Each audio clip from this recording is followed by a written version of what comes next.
Hello friends, episode 3 start ചെയ്യുന്ന ടൈമിൽ ഒരു പെൺകുട്ടി ഈ രക്തമൊക്കെ പുരണ്ടിട്ടുള്ള ഒരു ഫ്ലോർ ബ്രഷ് ഉപയോഗിച്ച് ക്ലീൻ ചെയ്യുന്നതും ഒരു പാടുപോലും ഒരു കറ പോലും ഉണ്ടാവാൻ പാടില്ല, അങ്ങനെ കണ്ടു കഴിഞ്ഞാൽ അച്ഛൻ ദേഷ്യപ്പെടും, ചീത്ത പറയുന്നൊക്കെ പറയുന്ന ഈ പെൺകുട്ടിയാണെങ്കിൽ ക്ലീൻ ചെയ്തതിന് ശേഷം നോക്കുമ്പോൾ ഇവളുടെ കൈപ്പത്തി തന്നെ അവിടെ മൊത്തത്തിൽ അങ്ങ് പതിഞ്ഞിട്ടുണ്ടായിരിക്കും. ആ ടൈമിൽ ഡോറ് തുറന്ന് ആരോ അങ്ങോട്ട് വരുന്നതും ഇയാളെ നോക്കിയിട്ട് ഈ പെൺകുട്ടി ആകെ പേടിക്കുന്ന ഒരു സീനിലൂടെയാണ് കേട്ടോ എപ്പിസോഡ് സ്റ്റാർട്ട് ചെയ്യുന്നത്. അങ്ങനെ പോസ്റ്റിന്റെ താഴെ ഒരു പെൺകുട്ടി സ്യൂട്ട് കേസിൽ എന്തോന്ന് കൊണ്ടുവച്ചല്ലോ, അത് പറയേണ്ട ആവശ്യമില്ലല്ലോ. മിൻഹോയുടെ ബോഡി ആയിരിക്കും കേട്ടോ, ബോഡി എന്ന് പറയാൻ പറ്റത്തില്ല, കയ്യും കാലും മുടലൊക്കെ വേറെ വേറെ കഷ്ണങ്ങളാക്കിയിട്ടാണ് വെച്ചിട്ടുണ്ടായിരിക്കുക. എന്തായാലും ഈ ഒരു കേസും ജംഹ്യൂവിൻ്റെ പോലീസ് പരിധിയിലാണ് വരുന്നത്. സോ പോലീസേഴ്സൊക്കെ അവിടെ വരുന്നുണ്ട്, ഡീറ്റെയിൽസ് എടുക്കുന്നുണ്ട്. ആ ടൈമിൽ അങ്ങോട്ട് വരുന്ന റിപ്പോർട്ടറായ കിം ആണെങ്കിലും അല്ല സാറേ എന്താ കേസിൻ്റെ അവസ്ഥ എന്നൊക്കെ ചോദിച്ച് ഇയാളങ്ങ് സന്തോഷത്തിലൊക്കെയാണ് കേട്ടോ സംസാരിക്കുന്നത്. ഇവർക്ക് കടിച്ചു പിടിക്കാൻ ഒരു കേസ് കിട്ടിയല്ലോ. ഈ പാർട്സ് ഒക്കെ ഫസ്റ്റ് കണ്ട ആൾക്കാരെയും ക്വസ്റ്റ്യൻ ചെയ്യുന്നുണ്ട് കേട്ടോ. ഇത് കാണുന്ന ടൈമിൽ അടുത്തൊന്നും ആരും ഉണ്ടായിരുന്നില്ല എന്നാണ്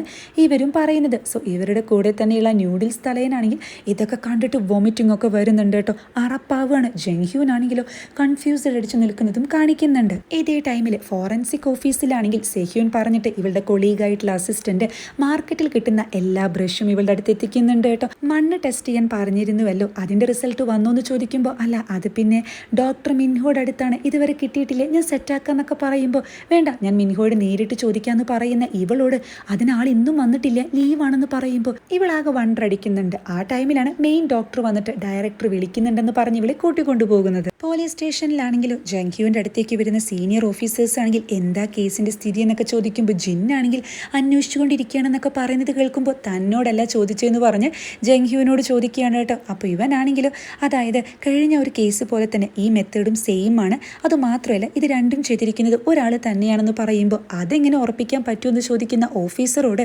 അതായത് ഒരു ത്രെഡ് ഇതിൽ നിന്നും കെട്ടിയിട്ടുണ്ടെന്നാണ് കേട്ടോ ഇവൻ പറയുന്നത്. അപ്പം ഇത് കേൾക്കുന്ന അസൂയുള്ള സീനിയർ ഓഫീസേഴ്സ് ആണെങ്കിൽ അതിപ്പോൾ ന്യൂസിൽ മൊത്തം ഈ കേസൊക്കെ വന്നതല്ലേ, സോ വേറെ ആരെങ്കിലും കോപ്പി ചെയ്തതും ആയിക്കൂടെ എന്നൊക്കെ ചോദിക്കുമ്പോൾ ഹയർ ഓഫീഷ്യൽസ് ആണെങ്കിൽ അതും ശരിയാണ്, അതുകൊണ്ട് ഉറപ്പിക്കാൻ കഴിയില്ല എന്ന് പറയുന്ന ടൈമിലാണ് ന്യൂഡിൽസ് തലയൻ ഫോറൻസിക്കിനുള്ള അനുമതി കിട്ടിയെന്ന് പറഞ്ഞ് പേപ്പേഴ്സ് കൊണ്ടുവരുന്നത് കേട്ടോ. അപ്പോൾ ജംഹ്യൂനാണെങ്കിലും ഫോറൻസിക് ചെയ്ത് കഴിഞ്ഞാൽ മനസ്സിലാക്കാലോ, ഞാൻ എന്തായാലും ഇപ്പം തന്നെ പോവാണെന്ന് പറഞ്ഞ് അവിടെ നിന്നും ഓടുന്നുണ്ട്.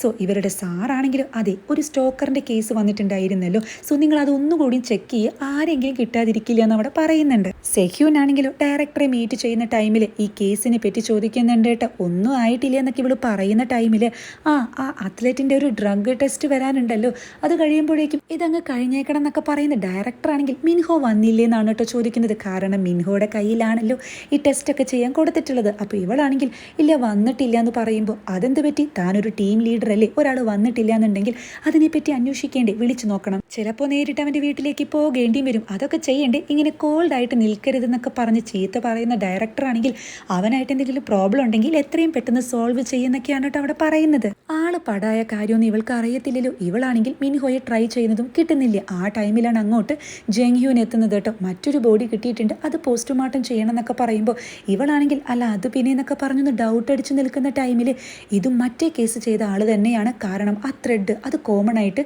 കിട്ടിയെന്ന് പറയുമ്പോൾ ഇവൾ ആ കേസ് ഒന്ന് ഏറ്റെടുക്കുന്നുണ്ട്. അതായത് ഇവൾക്ക് ഒട്ടും തന്നെ ആലോചിക്കേണ്ടി വരുന്നില്ല കേട്ടോ. അതിനുശേഷം ഈ ഒരു ടെസ്റ്റ് അങ്ങ് സ്റ്റാർട്ട് ചെയ്യുകയാണ് കേട്ടോ. ഈ ഫോട്ടോ ഒക്കെ എടുക്കുന്നുണ്ട്.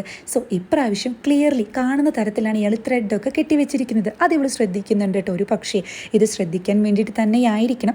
അതിനുശേഷം ഓരോ പാർട്സും എടുത്തിട്ട് ഇവരിങ്ങനെ ചെക്ക് ചെയ്യുന്ന ടൈമിലാണ് അതായത് ഇവൾ കെട്ടാറുണ്ടല്ലോ ഒരു ത്രെഡ്, അതുപോലെ തന്നെ ഇതിലും കെട്ടിയിട്ടുണ്ടായിരിക്കും കേട്ടോ.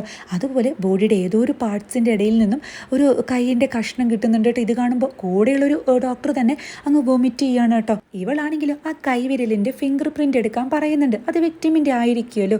സോ ഈ ഫിംഗർ പ്രിൻ്റ് എടുക്കുന്ന ഡോക്ടറാണെങ്കിൽ ആകെ ഞെട്ടുന്നതും അതായത് ഇത് മിൻഹോയുടെ ആണെന്ന് ഇവരങ്ങ് മനസ്സിലാക്കുകയാണ്. ഇവരാകെ ഷോക്കാകുന്നുണ്ട്. ഇവളാണെങ്കിൽ പോസ്റ്റ്മോർട്ടം ഒക്കെ കഴിഞ്ഞ് പുറത്തേക്ക് ഇറങ്ങുന്ന ടൈമിൽ അവിടെ വെയിറ്റ് ചെയ്ത് നിൽക്കുന്ന ജംഹ്യൂ ആണെങ്കിൽ എന്തെങ്കിലും കണ്ടുപിടിച്ചു എന്നാണ് ചോദിക്കുന്നത്. സോ ഇത് ചെയ്ത ആളുടെ ഒരു ചെറിയ ഫിംഗർ പ്രിന്റ് കിട്ടിയിട്ടുണ്ടെന്ന് പറയുന്നതും അപ്പോൾ അയാളുടെ ഐഡന്റിറ്റി കിട്ടിയിട്ടുണ്ടായിരിക്കുമല്ലോ, ആരാളെന്നൊക്കെ ചോദിക്കുന്ന ജംഹ്യൂവിനോട് അത് പറയാൻ പറ്റത്തില്ല, കാരണം ഞങ്ങളുടെ കയ്യിലുള്ള ഒരു ഫിംഗർ പ്രിൻറ്റുമായിട്ട് അത് മാച്ച് ചെയ്യുന്നില്ല എന്ന് പറയുമ്പോൾ ഇവനാണെങ്കിൽ അതെങ്ങനെ ശരിയാകും, എന്തെങ്കിലും മിസ്റ്റേക്ക് ഒന്നുകൂടി നോക്കായിരുന്നില്ല എന്നൊക്കെ പറയുമ്പോൾ ദേഷ്യം വരുന്ന ഇവളാണെങ്കിൽ എനിക്ക് മിസ്റ്റേക്ക് പറ്റിയെന്നാണോ താൻ പറയുന്നതെന്ന് അവിടെ ചോദിക്കുന്നുണ്ട് കേട്ടോ. ഇവൻ നോക്കുന്ന ടൈമിൽ ഇവളുടെ കണ്ണൊക്കെ ഇങ്ങനെ ചുവന്നിട്ടാണ് ഇരിക്കുന്നത്.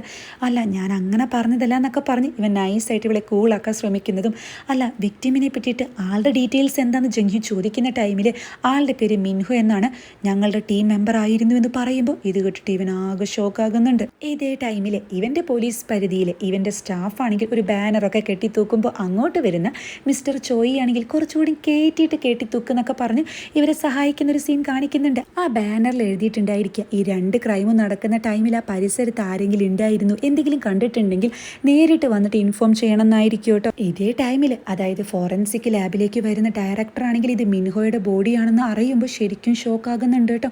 ഇതെങ്ങനെ സംഭവിച്ചു എന്നൊക്കെ ചോദിക്കുന്ന ഇയാളാണെങ്കിൽ ഇവന്റെ കൂടെ അവസാനമായിട്ടുണ്ടായത് നീയാണല്ലോ, സോ നീ വിറ്റ്നസ് ആയിട്ട് എന്തായാലും നിന്നെ ക്വസ്റ്റ്യൻ ചെയ്യും, മിൻഹോയാണ് ആ അത്ലറ്റിന്റെ കേസ് സോൾവ് ചെയ്യുന്നതെന്നൊന്നും അവരറിയണ്ട, അതൊക്കെ അറിഞ്ഞു കഴിഞ്ഞാൽ ആവശ്യമില്ലാതെ കോൺട്രാവേഴ്സി ഒക്കെ വരാൻ സാധ്യതയുണ്ടെന്ന് പറഞ്ഞ് അതായത് മരിച്ചു കിടക്കുന്ന ഇയാളുടെ മുന്നിൽ വെച്ച് തന്നെ ഇവരുടെ ഭാഗം ക്ലിയർ ആക്കാനാണ് കേട്ടോ നോക്കുന്നത്. അപ്പോൾ ഇതൊക്കെ കേൾക്കുന്ന ഹനയാണെങ്കിൽ ആ റിസൾട്ടിൽ ഞാൻ അത്ര സംതൃപ്തിയല്ല, അതുകൊണ്ട് റീടെസ്റ്റിന് കൊടുത്തിട്ടുണ്ടെന്ന് പറയുമ്പോൾ ഇത് കേൾക്കുന്ന ഡയറക്ടർക്ക് അങ്ങ് ദേഷ്യം വരുന്നുണ്ട്.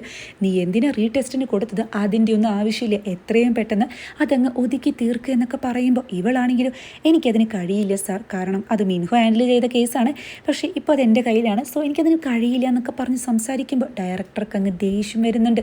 അതായത് ഡയറക്ടറും കൂടെ വന്ന ആ മെയിൻ ഡോക്ടറും പ്ലേറ്റ് അങ്ങ് തിരിക്കുകയാണ് കേട്ടോ.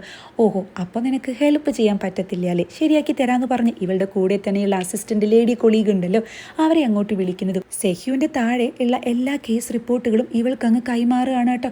സോ ഇത് കേൾക്കുമ്പോൾ സെഹ്യു ശരിക്കും ഷോക്ക് ആകുന്നുണ്ട്. ഈ അസിസ്റ്റന്റ് ലേഡിയാണെങ്കിലും അല്ല സാർ അങ്ങനെ പറഞ്ഞാൽ ഞാനൊരു ഫോറൻസിക് ഡോക്ടർ അല്ല എന്ന് പറയുന്ന ഈ ലേഡിയോട് ഡയറക്ടർ കൂളായിട്ട് അതൊന്നും കുഴപ്പമില്ല, അനാട്ടമി പഠിച്ചതല്ലേ, 4 വർഷം ഈ ഒരു MBBS എന്ന് പറഞ്ഞ് നടന്നതല്ലേ, അതൊക്കെ മതി, മാത്രമല്ല ഹെൽപ്പ് ചെയ്യാൻ മറ്റു ഡോക്ടർമാരും കൂടെ ഉണ്ടായിരിക്കുമല്ലോ, ഇനി എന്തെങ്കിലും ഡൗട്ട് ഉണ്ടെങ്കിൽ വേറെ ഫോഴ്സിനെ വിളിച്ചാൽ മതി, ചെറിയ ചെറിയ കാര്യങ്ങളൊക്കെ താൻ അങ്ങ് ചെയ്താൽ മതി എന്നൊക്കെ പറഞ്ഞ് ഇയാൾ കൂളായിട്ട് സംസാരിക്കുകയാണ്. ഇതൊക്കെ കേൾക്കുന്ന സെഹ്യൂനാണെങ്കിൽ നിങ്ങൾ ഈ ഒരു ഡിസിഷനാണോ അവിടെ എടുക്കുന്നതെന്ന് ചോദിക്കുമ്പോൾ പിന്നെ എന്താ വേണ്ടത്, എല്ലാവരും നിന്നെ പറ്റി അങ്ങ് പുകഴ്ത്തി പറഞ്ഞ് പൊക്കത്തിൽ വെച്ചിട്ടുണ്ടെന്ന് വിചാരിച്ച് ഞങ്ങൾ നിൻ്റെ കാല് പിടിക്കണോ, അതെ എല്ലാം സെറ്റാക്കിയിട്ട് ഒരുമിച്ച് പോകാമെന്ന് വിചാരിക്കുമ്പോൾ നീ സമ്മതിക്കത്തില്ല അല്ലേ, നിനക്ക് പകരം ഇവിടെ ഒരുപാട് പേരെ വേറെ കിട്ടുമെന്നൊക്കെ പറഞ്ഞ് ഡയറക്ടർ വളരെ മോശമായിട്ട് തന്നെ ഇവളോട് സംസാരിക്കുന്നുണ്ട്. ഇവളാണെങ്കിൽ ഓഫീസിന് പുറത്ത് വരുമ്പോഴാണ് അവിടെ ജംഗ്ഹ്യൂൻ വെയിറ്റ് ചെയ്ത് നിൽക്കുന്നത്. ഓ എൻ്റെ മൊഴി എടുക്കണമായിരിക്കുമല്ലേ, ഇവിടെ വെച്ചിട്ട് വേണോ അതോ പോലീസ് സ്റ്റേഷനിലേക്ക് പോകണോ എന്നൊക്കെ ചോദിക്കുമ്പോൾ ആദ്യം നിങ്ങൾ ഓക്കെ അല്ലേ എന്നാണ് കേട്ടോ ഇവൻ തിരിച്ച് ചോദിക്കുന്നത്.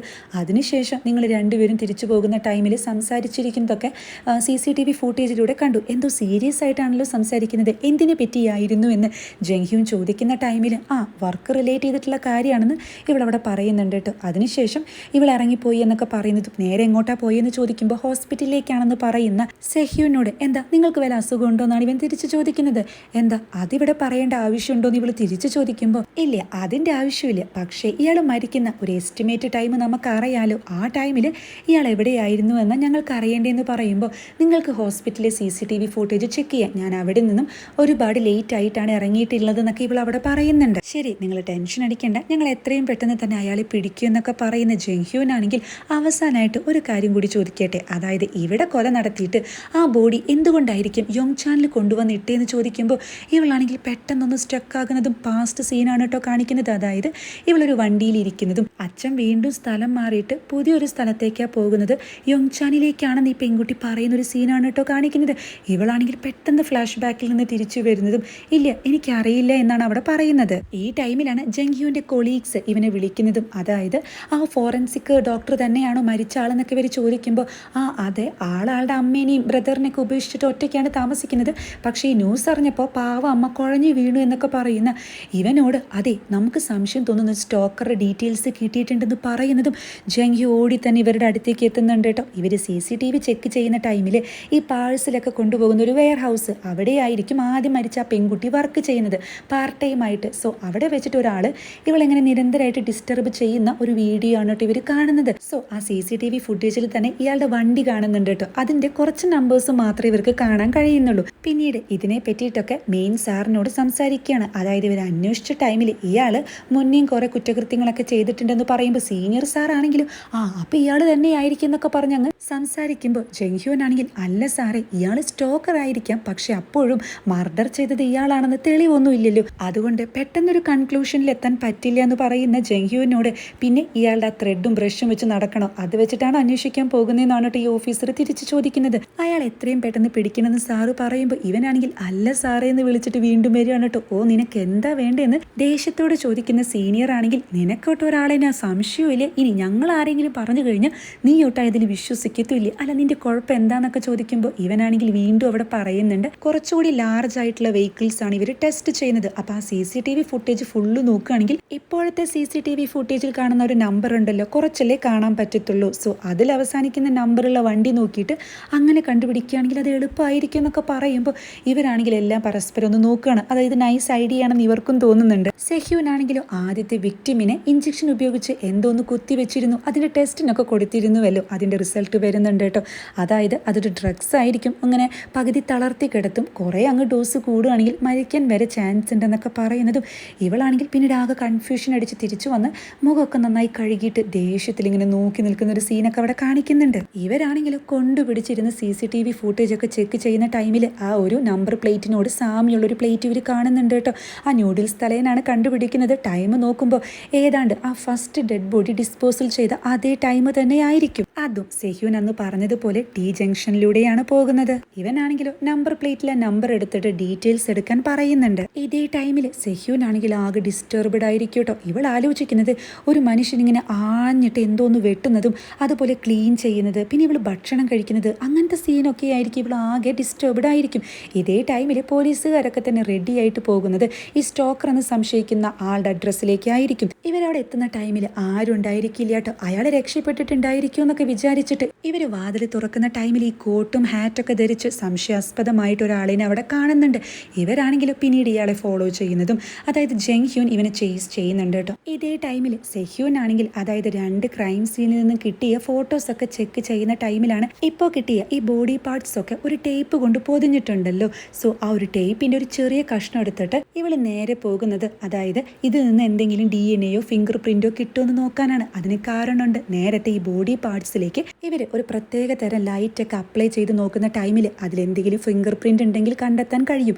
അങ്ങനെയാണ് ഈ ബോഡിയിൽ നിന്ന് ഇവർക്കൊരു ഫിംഗർ പ്രിന്റ് കിട്ടുന്നത്. അതായത് പാർഷ്യൽ ആയിട്ടുള്ളൊരു ഫിംഗർ പ്രിന്റ് ആയിരിക്കും, അത് ആരുടേതാണെന്ന് കണ്ടെത്താൻ കഴിഞ്ഞിട്ടില്ല. സോ ആ ബോഡി പാർട്സ് കവർ ചെയ്തിട്ടുള്ള ഈ ഒരു ടേപ്പിൽ നിന്ന് ഫിംഗർ പ്രിന്റ് കിട്ടുകയാണെങ്കിൽ അത് എളുപ്പമായിരിക്കുമല്ലോ. അതിന് വേണ്ടിയിട്ടാണ് ഇവൾ ചെയ്യുന്നത്. ഇതേ ടൈമിൽ ജംഗ്ഹ്യൂനും മറ്റു പോലീസ് ഓഫീസേഴ്സും ഒക്കെ തന്നെ ഇയാളെ ചേസ് ചെയ്യുന്നതും അവസാനം ഇയാളെ പിടിക്കുന്നുണ്ട് കേട്ടോ. ഇയാളെ അറസ്റ്റ് ചെയ്യുന്നുണ്ട്. ഇതേ ടൈമിൽ ലാബിലാണെങ്കിലും ഇവൾക്ക് റിസൾട്ട് കിട്ടുന്നുണ്ട് കേട്ടോ. അതായത് ഇവൾക്ക് ആ ഒരു ടേപ്പിൽ നിന്നൊരു ഫിംഗർ പ്രിന്റ് കിട്ടുന്നുണ്ടെന്ന് മാത്രമല്ല ആ ഫിംഗർ പ്രിന്റ് ഇവർക്ക് ഈ ബോഡിയിൽ നിന്നും കിട്ടിയ ആ പാർഷ്യൽ ആയിട്ടുള്ള ഫിംഗർ പ്രിന്റ് ഉണ്ടല്ലോ അതുമായിട്ട് മാച്ച് ചെയ്യുന്നുണ്ടെന്ന് ഈ ഡോക്ടർ പറയുമ്പോൾ ഇവൾ ആകെ ഷോക്കായിട്ട് നിൽക്കുന്നതും കാണിക്കുന്നത് അച്ഛൻ വരുന്നതിനേക്കാൾ മുന്നേ എത്രയും പെട്ടെന്ന് ക്ലീൻ ചെയ്യണം, ഒരു എവിഡൻസ് ഉണ്ടാക്കാൻ പാടില്ല എന്നൊക്കെ പറഞ്ഞ ഒരു പെൺകുട്ടി ഇങ്ങനെ ഫ്ലോർ ക്ലീൻ ചെയ്തിരുന്നുവല്ലോ. ആ ഒരു സീൻ കാണിച്ചിട്ടാണ് കേട്ടോ എപ്പിസോഡ് അവസാനിക്കുന്നത്.